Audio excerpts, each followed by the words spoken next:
ವಕ್ರತುಂಡ ಮಹಾಕಾಯ ಸೂರ್ಯಕೋಟಿ ಸಮಪ್ರಭ ನಿರ್ವಿಘ್ನಂ ಕುರು ಮೇ ದೇವಿ ಸರ್ವಕಾರ್ಯೇಷು ಸರ್ವದಾ.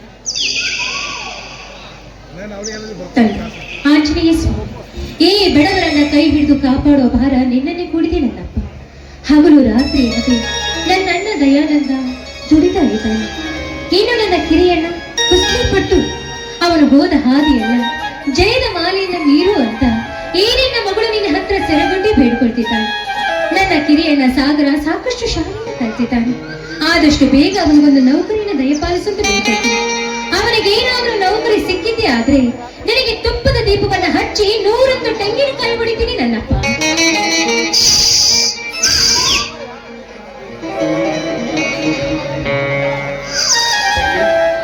ಇನ್ನು ಪೂಜೆ ಮುಗಿಲಿಲ್ವೇನಮ್ಮ? ಮುಗೀತು. ಕಾರಣ ಮೊದಲು ಆ ದೇವರ ಪ್ರಸಾದವನ್ನು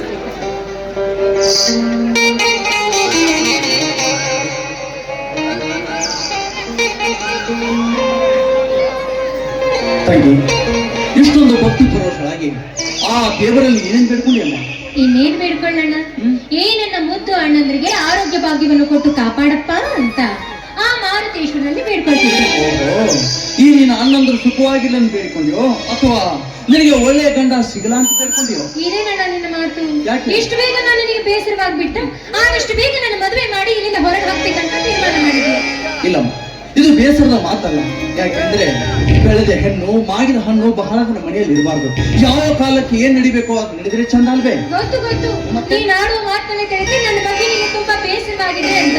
ಅದಕ್ಕಾಗಿ ಆದಷ್ಟು ಬೇಗ ಯಾರಿಗಾದ್ರೂ ಕೊಟ್ಟು ನನ್ನ ಮದುವೆ ಮಾಡಿ ಈ ಮನೆಯಿಂದ ಹೊರಗೆ ಹಾಕ್ಬೇಕು ಅಂತ ತೀರ್ಮಾನ ಮಾಡಿದ್ಯಾ ಅಲ್ವೇ? ನೀನು ತಪ್ಪು ತಿಳಿದಿದ್ಯಾ ತಂಗಿ. ಈ ನನ್ನ ಮುದ್ದಿನ ತಂಗಿ ನಮ್ಗೆ ಯಾವತ್ತೂ ಬೇಸರವಾಗೋದಿಲ್ಲ. ನೋಡು, ಆ ಬಳ್ಳಿ ಹೂವಿಗೆ ಭಾರವಾಗುತ್ತೆ, ನಮ್ಮ ಗಿಡಕ್ಕೆ ಕಾಯಿ ಭಾರವಾಗುತ್ತೆ. ಈ ನನ್ನ ಮುದ್ದಿನ ತಂಗಿ ನಮ್ಮ ಹೃದಯದಲ್ಲಿ ಇರುವಾಗ ಯಾವತ್ತೂ ಭಾರವಾಗೋದಿಲ್ಲ. ನೋಡು, ಆದ್ರೂ ನೀನ್ ಆಡ್ತಿರೋ ಮಾತುಗಳನ್ನ ಕೇಳಿದ್ರೆ ನನಗೆ ತುಂಬಾ ಭಯವಾಗ್ತದೆ ಗೊತ್ತೇನಣ್ಣ? ಭಯ ಪಡೋದು ಏನಿಲ್ಲ. ಇಲ್ಲಿ ಇವತ್ತು ಒಂದು ವಿಷಯ ಹೇಳ್ಬೇಕು ಅಂತಿದ್ದೆ. ನನ್ನ ತಮ್ಮ ಸಾಗರ ಇವತ್ತು ನಮ್ಮ 3 ಜಾತ್ರೆಗೆ ಬರ್ತಿದ್ದೆ ಅಂತ ಫೋನ್ ಮಾಡಿದ್ದಾನೆ. ಅವನ ಕರೆಯಲು ಹೋದ ನಮ್ಮ ಶಿವರಾಜ ಇನ್ನೂ ಬರಲಿಲ್ಲ ನೋಡು. ಅಯ್ಯಯ್ಯೋ, ನೆನೆಸುವಷ್ಟರಲ್ಲಿ ಬಂದೇ ಬಿಟ್ಟ. ಶಿವಣ್ಣ ಸಾಗರ ಇಬ್ರು ಕೂಡ ಬರ್ತಾ ಇದ್ದಾರೆ. ಆಯ್ತಮ್ಮ, ಜಾತ್ರೆಗೆ ಅಂತ ಹೋಗಿದ್ದ.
ಅಣ್ಣ, ಓಹೋ ಶಿವರಾಜ, ಈಗ ಬಂದೇನಪ್ಪ ನಮ್ಮೂರ ಜಾತ್ರೆ. ಸಾಗರ್, ನೀವು ಈಗ ಬಂದೇನಪ್ಪ? ಹೌದಣ್ಣ, ನಾನು ಕೂಡ ಈಗ ಬಂದು ಒಂದು ಊರಲ್ಲಿ ಇಳಿದು ಆ ಸದಾಶಿವಪ್ಪನ ಗುಡಿ ಹತ್ರ ಹೋಗಿ ನೋಡಿದರೆ ಅಣ್ಣ, ಈ ಶಿವ ಯಾರ ಜೊತೆ ಕುಸ್ತಿ ಹಿಡಿದಿಂದ ನೋಡೋಣ. ಮುಂದೇನಾಗುತ್ತೆ ತಂಗಿ? ಇದೇ ನಮ್ಮೂರ ಶ್ರೀಗುರು ಸದಾಶಿವಮೂರ್ತಿ ಹಾಗೂ ಚಂದ್ರಗಿರಿ ದೇವಿ ತಾಯಿಯ ಜಾತ್ರೆ ನಿಮಿತ್ತವಾಗಿ ಏರ್ಪಟ್ಟ ಕುಸ್ತಿ ಪಂದ್ಯಾವಳಿಯಲ್ಲಿ ನಾನು ಕುಸ್ತಿ ಆಡ್ತಾ ಇದ್ದೆ. ತಂಗಮ್ಮ, ಆಗ ನನ್ನನ್ನು ಗೆಲ್ಲಲು ಯಾರು ಆಗಲಿಲ್ಲ. ಆಗಿನ ಸೊಕ್ಕಿನ ಸರ್ಕಾರ ನಾಗೇಗೌಡ ಈ ನಿಶಾನೆ ಬೆಳ್ಳಿ ಕಡೆಯನ್ನು ಕಾಣಿಕೆಯಾಗಿ ಕೊಟ್ಟಿದ್ದಾರೆ. ಆಶೀರ್ವಾದ ಮಾಡ, ನಾನಿಗೆ ಆಶೀರ್ವಾದ ಮಾಡು. ಛೇ, ಎಂತ ಕೆಲಸ ಮಾಡಿಬಿಟ್ಟೆ ಶಿವರಾಜ, ಎಂತ ಕೆಲಸ ಮಾಡಿಬಿಟ್ಟೆ. ಆ ನಾಗೇಗೌಡನೆಂದರೆ ಈ ಊರಿಗೆ ದೊಡ್ಡ ಶ್ರೀಮಂತ, ದುಷ್ಟ, ದುರಹಂಕಾರಿ. ಅಂಥವನ ಆಳ ಮಗನ ನೀನು ಸೋಲಿಸಿ ಬಂದಿದ್ದೆ ಅಂದ್ರೆ ಅವನು ನಮ್ಮ ಮೇಲೆ ದ್ವೇಷದ ಕೆಂಡ ಕಾರ್ತಾನೆ ಹೊರತು ಅಂದರೆ ನಾನು ಹೇಳುತ್ತಿರೋ ಮಾತು ಆ ನಾಗೇಗೌಡ ಶ್ರೀಮಂತನಾದ ಮಾತ್ರಕ್ಕೆ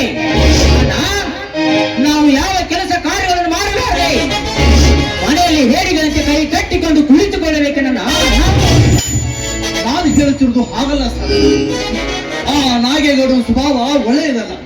ಶ್ರೀಮಂತ ಬಡವರನ್ನ ತುಚ್ಛವಾಗಿ ಕಾಣ್ತಾನೆ. ಅದರಲ್ಲೂ ನಮ್ಮ ಶಿವರಾಜ ಅವನ ಆಲಮಗನನ್ನು ಸೋಲಿಸಿ ಬಂದಿದ್ದಾನಂತೆ ನಮ್ಮ ಮೇಲೆ ದ್ವೇಷದ ಕೆಂಡ ಕಾಣ್ತಾನೆ. ಈ ನಮ್ಮ ಮನೆತನದ ಮೇಲಾಗಲಿ ನಮ್ಮ ಮೇಲಾಗಲಿ ದ್ವೇಷ ಕಾಣ್ತಾ ಅಂತ ನಮಗೆ ಭಯ ಆಗ್ತದೆ ಅಷ್ಟೇ. ಅಣ್ಣ, ನೀನು ಅದರ ಬಗ್ಗೆ ಯೋಚನೆ ಮಾಡಬೇಡ. ಏಕೆಂದರೆ ಆ ನಾಗೇಗೌಡನ ತಮ್ಮ ವಸಂತ್ ನನ್ನ ಬಾಲ್ಯ ಸ್ನೇಹಿತ. ಅವನಿಗೆ ಹೇಳಿ ಈ ವಿಷಯವನ್ನು ನಾನು ಸರಿಪಡಿಸುತ್ತೇನೆ. ಆಯ್ತಾ? ಹೇಗೆ ಮಾತನಾಡ್ತಾ ಇರ್ತೀನೋ ಅಥವಾ ಇವತ್ತು ಏನು ವಿಶೇಷ ಎಂಬುದನ್ನು ಮತ್ತಂತೆ ಕಾಣ್ತದೆ ನಿಮಗೆ? ಸ್ವಲ್ಪನಾದ್ರೂ ಗೊತ್ತಿದೆಯಾ ನಿಮ್ಗೆ? ಏನಮ್ಮ ತಂಗಿ, ಇವತ್ತು ಏನಂತ ವಿಶೇಷ? ಅಣ್ಣ, ಇವತ್ತು ರಾಖಿ ಹಬ್ಬ. ಓಹೋ, ತಂದೆ ತಾಯಿ ಇಲ್ಲದ ನನಗೆ ನೀವೇ ತಂದೆ ತಾಯಿ ಆಗಿದ್ದೀರಿ ಅಂದಾಗ ಇಲ್ಲಿವರೆಗೂ ಜೋಪಾನ ಮಾಡಿದ್ದೀರಿ. ನನ್ನ ಅಣ್ಣ ಚೆನ್ನಾಗಿರ್ಲಿ ಅಂತ ಆ ಭಗವಂತನಲ್ಲಿ ಬೇಡಿಕೊಂಡು ಅಣ್ಣನಿಗೆ ಆರೋಗ್ಯ ಭಾಗ್ಯವನ್ನು ಕೊಡು ಅಂತ ರಾಖಿ ಕಟ್ಟು ಹಬ್ಬಿ ರಾಖಿ ಹಬ್ಬವಾಗಿದೆ. ಇವತ್ತೇ ನೀವು ತಡವಾಗಿ ಬಂದ್ರೆ ಮುಂದೆ ಹೇಗಪ್ಪ? ಇರಿ, ರಾಖಿ ತರ್ತೀನಿ. ಆಯ್ತು.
ಸ್ವರ್ಗದಲ್ಲಿ ನಮ್ಮ ತಂದೆ ತಾಯಿಗಳು ಬಹಳ ಆನಂದಪಟ್ಟರು ಅಂತ ನನಗೆ ಅನ್ಸುತ್ತೆ.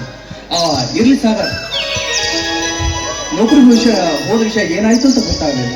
ಬೆಂಕಿ ಹಚ್ಚಣ್ಣ ಇನ್ನು ಹಾಳು ನೌಕರಿಗೆ ಅಣ್ಣ, ಎಲ್ಲಿ ಹೋದರಲ್ಲಿ ಲಂಚ ಲಂಚ ಲಂಚ ಲಂಚ ಎಂಬ ಭೂತ ಬರೆದುಕೊಂಡಿದೆಯಲ್ಲ. ಈ ನೌಕರಿ ಕೊಡುವ ದೊಡ್ಡ ಸಾಹೇಬರಿಗೆ ಅಂದಾಗ ನಮ್ಮಂತ ಬಡವರಿಗೆ ನೌಕರಿ ಕೊಡುವರೇನ ಈ ದುಷ್ಟ ರಾಜಕಾರಣಿಗಳು. ನನಗೆ ನೌಕರಿ ಸಿಗ್ಲಿದೆ ನನ್ನ ಸಿಕ್ಕಿತಮ್ಮ ತಂಗಿ, ನೌಕರಿ ಏನೋ ಸಿಕ್ಕಿತಮ್ಮ. ಆದರೆ 3 ಲಕ್ಷ ಲಂಚವನ್ನು ಕೇಳಿದಕ್ಕಾಗಿ ಮರಳಿ ಬಂದು ಬಿಟ್ಟೆನಮ್ಮ ನಮ್ಮೂರಿಗೆ. ಎಂತ ಕೆಲಸ ಮಾಡಿಬಿಟ್ಟೆ ಸಾಗರ್, ಎಂತ ಕೆಲಸ ಮಾಡಿಬಿಟ್ಟೆ. ಕಲಿತ ವಿದ್ಯಾವಂತನಾದ ನೀನು ನಾಳೆ ನೌಕರಿ ಹಿಡಿದು ನಮ್ಮ ಕಷ್ಟ ಕಾಲದಲ್ಲಿ ಸಹಾಯವಾಗ್ತೀಯ ಅಂತ ನನಗೆ ವಿಶ್ವಾಸವಿತ್ತು. ಈಗಲೂ ಕಾಲ ಮಿಂಚಿಲ್ಲ. ನಮಗಿದ್ದ 2 ಎಕರೆ ಹೊಲವನ್ನಾದ್ರೂ ಮಾರಿ ಅಣ್ಣ, ಬೇಡಣ್ಣ, ಬೇಡ ಅಣ್ಣ, ನೀನು ಹೊಲ ಮಾರಿ ನನ್ನ ಹಣ ಕೊಡುವುದು ಬೇಡಣ್ಣ. ನಾನು ನೌಕರಿ ಹಿಡಿಯುವುದು ಬೇಡಣ್ಣ, ನೌಕರಿ ಹಿಡಿಯುವುದು ಬೇಡ ಅಣ್ಣ. ನಾನು ಈ ಶಿವನಾಗೆ ಹೊಲದಲ್ಲಿ ದುಡಿಯುತ್ತೇನಣ್ಣ. ನನಗೆ ಯಾಕೆ ಬೇಕಣ್ಣ ಹಾಳು ನೌಕರಿ ಉಸಾವರಿ ಅದ. ಈ ರೀತಿ ಮಾತನಾಡಬೇಡಪ್ಪ, ಈ ರೀತಿ ನೀನು ಮಾತನಾಡಬೇಡ. ನೀನು ನಮ್ಮ ಜೊತೆ ಹೊಲದಲ್ಲಿ ದುಡಿಯುವುದಾದರೆ ಅಣ್ಣ ಮತ್ತು ನಾನು ರಾತ್ರಿ ಹಗಲು ಎನ್ನದೆ ಈ ಭೂಮಿ ತಾಯಿಯಲ್ಲಿ ದುಡಿದು ಲಕ್ಷಾರು ಗಟ್ಟಲೆ ಹಣ ಖರ್ಚು ಮಾಡಿ ನಿನ್ನನ್ನು ನಡೆಸುತ್ತಿದ್ದೆವು ನಾವು. ನನ್ನ ತಮ್ಮನೊಬ್ಬ ಒಳ್ಳೆಯ ವಿದ್ಯಾವಂತನಾಗಬೇಕು, ಒಳ್ಳೆಯ ಸರ್ಕಾರಿ ವಿದ್ಯೆಯಲ್ಲಿರಬೇಕು ಅನ್ನೋದೇ ಈ ನಿನ್ನ ಅಣ್ಣಂದಿರ ಆಸೆಯಪ್ಪ. ನಿನಗೆ ಎಷ್ಟು ಬೇಕಾದರೂ ಹಣ ಖರ್ಚಾಗಲಿ, ಎಲ್ಲಿ ಆದರೂ ಸಾಲ ಸೂಲ ಮಾಡಿ ಅಣ್ಣ ನಿನಗೆ ತಂದು ಕೊಡುತ್ತಾನೆ. ನೀನೊಂದು ಒಳ್ಳೆಯ ಡಾಕ್ಟರ್ನಾಗಿ ನಮ್ಮ ಮನೆತನದ ಕೀರ್ತಿ, ನಮ್ಮ ಊರಿನ ಕೀರ್ತಿ ನೀನು ತರಬೇಕಪ್ಪ ಸಾಗರ್, ತರಬೇಕು. ನಿಜವಪ್ಪ ನಿನ್ನ ಮಾತು. ನೋಡು, ಕಲಿತ ವಿದ್ಯಾವಂತನಾದ ನೀನು ಕೂಲಿ ಕೆಲಸ ಮಾಡ್ತೆ ಅಂತ ಹೇಳಿ. ಯಾಕಂದ್ರೆ ನೀನು ಕಲಿತ ವಿದ್ಯಾವಂತ ನೌಕರಿ ಹಿಡಿದ್ರೆ ನಮ್ಮ ತಂಗಿಯನ್ನು ಒಳ್ಳೆ ಮನೆಗೆ ಕೊಟ್ಟು ಮದುವೆ ಮಾಡಬಹುದು ಅಂತ ನನ್ನ ಆಯ್ತಣ್ಣ. ಅಣ್ಣ, ನೀವು ಇಷ್ಟೊಂದು ಭಗವಂತ ಮಾಡ್ತಿದ್ರಿ ಅಂದಾಗ ನಾನ್ಯಾಕ ನಾ ಇಲ್ಲ ಅನ್ಲಿ. ನಾನು ನಾಳೆ ಬೆಂಗಳೂರಿಗೆ ಫೋನ್ ಮಾಡಿ ತಿಳಿಸುತ್ತೇನೆ ನೌಕರಿಗೆ ಬರಲು ಸಿದ್ಧನಾಗಿದ್ದೇನೆ ಅಂತ. ಈಗಲಾದರೂ ಸಂತೋಷವಾಯ್ತೇನಣ್ಣ? ನನಗಂತೂ ತುಂಬಾನೇ ಸಂತೋಷವಾಯ್ತು. ನೀನೇನಾದ್ರೂ ಈ ಕೆಲಸಕ್ಕೆ ಹೋಗಿದ್ದೆ ಆದ್ರೆ ನನಗೆ ಎಷ್ಟು ಸಂತೋಷವಾಗುತ್ತೋ ಅದಕ್ಕೆ ಪಾರವೇ ಇಲ್ಲ ಅನ್ನೋ. ಅಂದರೆ ಈಗ ಸಂತೋಷ ಇಲ್ಲ ಅಂತ ಹೇಳ್ತಾ ಇದೀಯಾ ಜ್ಯೋತಿ? ನಿನ್ನ ಮಾತಿನ ಅರ್ಥ ಹಾಗಲ್ಲ ನಾನು ಹೇಳಿದ್ದು. ನಮ್ಮ ಅಣ್ಣ ಈಗ ನೌಕರಿಗೆ ಹೋಗಿದ್ದೆ ಆದ್ರೆ ಇದಕ್ಕಿಂತ 2 ಪಟ್ಟು ಸಂತೋಷವಾಗಿರಬಹುದು ಅಂತ ಹೇಳಿದೆ. ಅದು ನನ್ನ ಅಭಿಪ್ರಾಯ.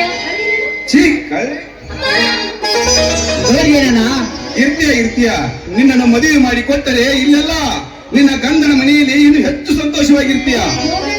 ನನಗೆ ತುಂಬಾ ನಾಚಿಕೆ ಆಗುತ್ತೆ. ನೋಡಿಯಣ್ಣ, ಅವಳ ಮದುವೆಯನ್ನ ಕೂಡ ಹೇಗೆ ಕರೆಗೆ ನೀರಾಗಿ ಹೋದಳು. ಅಣ್ಣ, ನನ್ನ ಮುಂದು ತಂಗಿಗೆ ಮದುವೆಯೊಂದು ಮಾಡಿಬಿಡ್ಬೇಕು ನೋಡೋಣ. ಹೌದಪ್ಪ, ನೀನು ಒಳ್ಳೆ ನೌಕರಿದಾರನಾಗಿ ದೊಡ್ಡ ಸಾಹೇಬನಾದ್ಮೇಲೆ ಈ ನನ್ನ ಮುದ್ದು ತಂಗಿಗೆ ಒಳ್ಳೆ ವರ್ಣನ್ನು ನೋಡಿ ಊರು ಮೆಚ್ಚುವಂತ ಧೂಮ್ ಧಾಮ್ ಅಂತ ಮದುವೆ ಮಾಡೋಣ, ಏನಂತೀಯ? ಆಯ್ತಣ್ಣ, ನನ್ನ ಮುಂದು ತಂಗಿ ಮದುವೆ ಭಾರ ನನಗಿರಲಿ. ಹಾ ತಂಗಿ, ಪ್ರಯಾಣದ ಆಯಾಸದಲ್ಲಿ ತುಂಬಾ ಹೊಟ್ಟೆ ಸಿಗ್ತಾ ಇದೆಯಮ್ಮ. ನಡಿಯಮ್ಮ, ಏನಾದ್ರೂ ಸ್ವಲ್ಪ ಊಟಕ್ಕೆ ಕೊಡುತ್ತೆ. ಕೊಡಲ್ಲ ಕೊಡಲ್ಲ ಕೊಡಲ್ಲ, ಊಟನೂ ಕೊಡಲ್ಲ, ಏನು ಕೊಡಲ್ಲ. ಯಾಕಮ್ಮ, ನಾವೇನಂತ ತಪ್ಪು ಮಾಡಿದ್ದೀವಿ? ಏನು ತಪ್ಪು ಮಾಡಿದ್ರ? ಹೌದು, ಹೇಳು ಮತ್ತೆ. ಇದುವರೆಗೂ ತಪ್ಪು ಮಾಡಿಲ್ಲ, ಈಗ ತಪ್ಪು ಮಾಡ್ತೀರಾ? ಏನಂತ ಹೇಳಮ್ಮ. ಅಣ್ಣ, ನಮಗೆ ಇದ್ದ 6 ಎಕರೆ ಜೋಳದ ಹೊಲ ಈ ವರ್ಷ ಪೈರು ತುಂಬಿ ಬೆಳೆ ತುಂಬಿ ನಿಂತಿದೆ. ಅಣ್ಣ, ಆ ಜೋಳವನ್ನು ರಾಶಿ ಮಾಡಿಕೊಂಡು ಮನೆಗೆ ಬಂದು ನನ್ನ ತಂಗಿಯ ಮದುವೆ ಇಲ್ಲಿ 10 ಊರೇ ಬಂದು ನಿಂತು ನೋಡಬೇಕು. ಆ ರೀತಿ ಮಾಡೋಣ ನನ್ನ ತಂಗಿಯ ಮದುವೆಯನ್ನ. ಹೌದಪ್ಪ, ಮೊದಲು ನನಗೆ ಈ ಮನೆಯಿಂದ ಕಳಿಸಿದ ಮೇಲೆ ನಿಮ್ಮ ರೂಟ್ ಎಲ್ಲ ಸರಿಯಾಗಕ್ಕೆ ಅಂತ ಯೋಚನೆ ಮಾಡ್ತಿದ್ದೀರಲ್ಲ. ಅಣ್ಣ, ಮೊದಲು ನನಗೆ ಮದುವೆ ಬೇಕು, ಮತ್ತೆ ಇವನ್ ಮದುವೆ ಮಾಡ್ಬಿಡು, ಮತ್ತೆ ಇವನಿಗೆ ಅವಸರ, ಇವತ್ತು ಮದುವೆ ಮಾಡು. ನೋಡ್ಕೊಂಡಿರ್ಬೇಕು, ಅದಕ್ಕೆ ನನಗೆ ಮೊದಲು ನನ್ನ ಜೊತೆ ಹಾಡು ಕುಣಿದು ಆಮೇಲೆ ಬೇಕಾದ್ರೆ ಊಟನ ಕೊಡ್ತೀನಿ. ಮದುವೆ ಬಗ್ಗೆ ಯೋಚನೆ ಬಿಟ್ಟು ನೋಡಮ್ಮ, ನನಗೂ ಕುಸ್ತಿ ಹೇಳಿ ತುಂಬಾ ಹೊಟ್ಟೆ ಹಸ್ತಿದೆ. ನನಗೂ ಏನಾದರೂ ಊಟಕ್ಕೆ ಕೊಡ ಮಾತಿಗೆ. ನಾನು ಆಗ ಹೇಳಿಲ್ಲ, ಊಟ ಕೊಡಲ್ಲ ಕೊಡಲ್ಲ ಕೊಡಲ್ಲ ಕೊಡಲ್ಲ ಕೊಡಲ್ಲ ಕೊಡಲ್ಲ.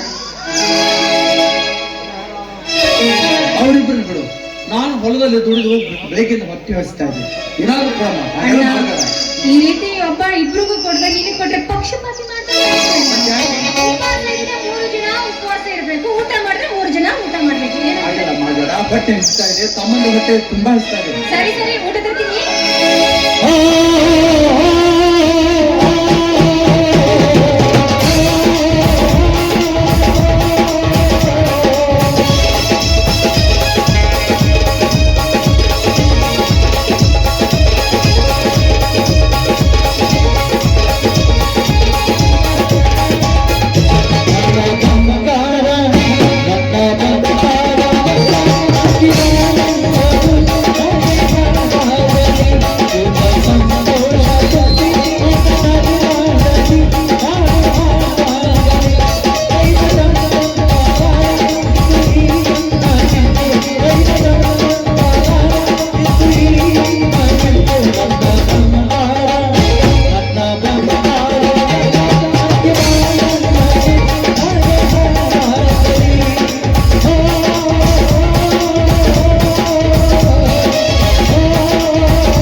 ಬನ್ನಿ, ಹೊತ್ತಾಯ್ತು, ಊಟ ಮಾಡೋಣ.